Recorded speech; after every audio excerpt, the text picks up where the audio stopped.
no matter what the case is, as a citizen out there who doesn't know much about law like me, how do you know if you have a case or not?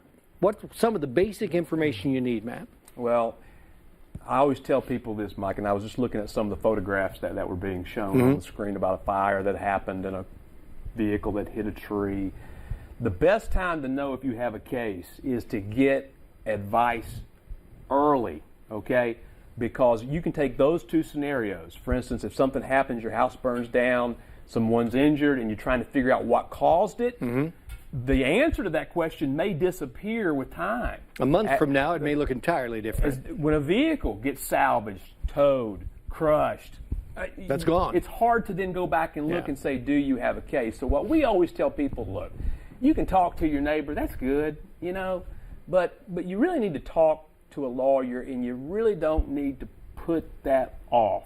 Most lawyers who do the kind of work that we do, you get a free consultation. Yeah. We've got a team of people, especially when it comes to accidents and injuries or fatalities. We got experts that go to the scene before the evidence disappears. We know how to preserve the vehicle. We know how to download the electronic data. So, look, get the answers from people who know what your legal rights are, but who also know how to get you the answer to the question, do I have a case? The bullet points we put on the screen, negligence, intentional harm, strict liability. I think the first two are fairly self-explanatory. Strict liability, what does that mean?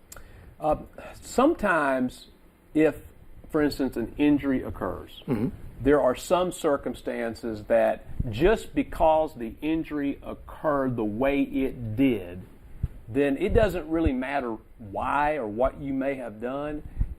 There is strict liability, meaning it absolutely under no set of circumstances should happen. Now, as you can imagine, those circumstances are pretty rare. Yeah. Most of the time it's kind of people should get to decide whose fault it is, but there are some circumstances.